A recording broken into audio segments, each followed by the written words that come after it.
A lot of subscribers have been sending me this video. It has 5 million views. New video evidence for the Kirk assassination. Changes everything. Was he shot from the side? I'm going to quickly show you some never before seen footage that I took the day I was there that shows how he was exposed from the right side. So I went up through the Hall of Flags to another entry point.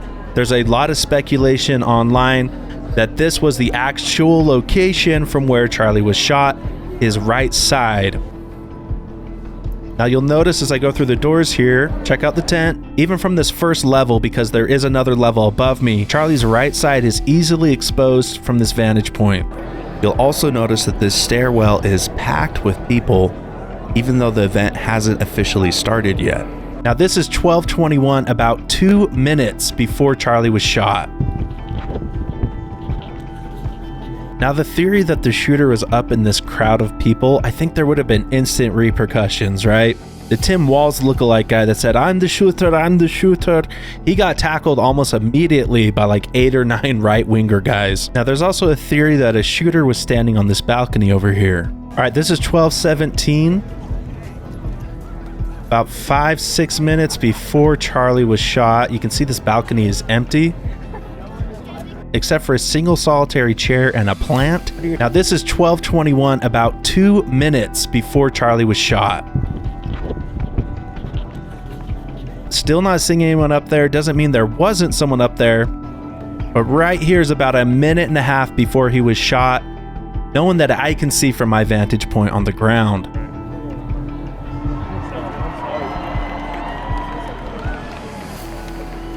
Now I did turn away and walked back to the other side, the north side of the courtyard.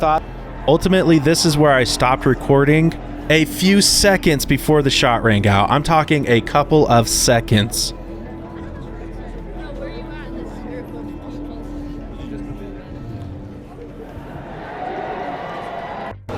(12:23), directly after the shot.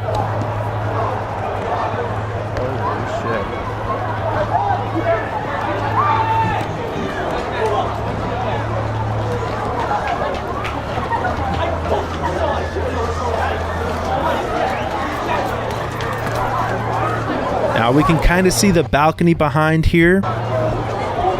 Of course, if there was a shooter there, they've definitely fled by this point. But I am going to test the theory that there was someone closer with a handgun versus with a rifle over 100 yards away. To test this theory, I brought out a decibel meter to measure the audio level of a 9mm at about 20 yards versus a 30-06 at 160 yards. We'll see if the sound signatures match up with the shot that was recorded on video. There's a lot of theories that it was actually a handgun from closer to Charlie, maybe from the side, in the audience. So we're gonna do an audio test next. I'm gonna place a decibel meter and a microphone near the table, the same distance away that this gunshot was recorded in this video. Over the last 10 years, counting or not counting gang violence? Great.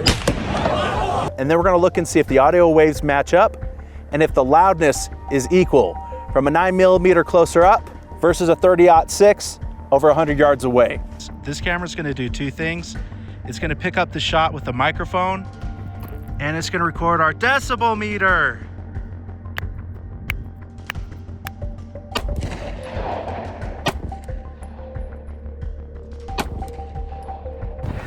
Now I gotta sprint back to my rifle position while everything's still recording. Okay. All right.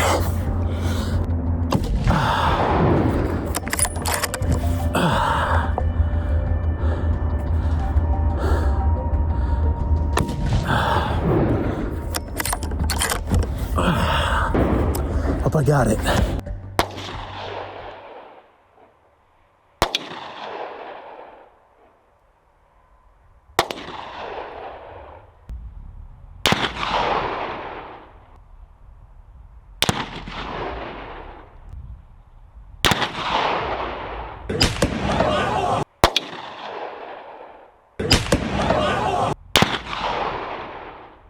So now that I'm in front of a computer looking at these audio files, there's something really interesting here. Look at this orange box here that has the waveform for the 9mm. It's a sharp crack, and then the audio falls off. That's because it doesn't have the same kind of sonic boom that a larger round would have, like the 30-06. So let's listen to my pistol shot and compare it to the actual shot recorded that day. All right, now let's listen to the 30-06 compared to the actual shot. If you look at the waveform from the 30-06, there's an initial crack, followed by the sonic boom, scoops to smaller boom. We can see that mountain, drop off, secondary, and we can see that with the actual shot as well. Now, of course, the boom and echo from UVU is going to be a lot sharper and more pronounced because this courtyard is surrounded by concrete-faced buildings. A bullet that came down from the Losi Center would likely have a sharp report as a sonic boom. Where I was shooting in Skull Valley, Utah, there was a lot more room, a lot more space for that sound to disperse. Second thing a shot and boom being closer together could mean is that the shot came from closer than the FBI reported and was initially believed. Whether the boom sounded closer because it reverberated around the concrete or the gunman was actually closer to Charlie, I am still convinced that it was a rifle and not a pistol. Now, my next video, which is already up on the channel, I am going to recreate the shot. I'm also going to talk about the rifle itself. Could it have been broken down? Could it have been concealed?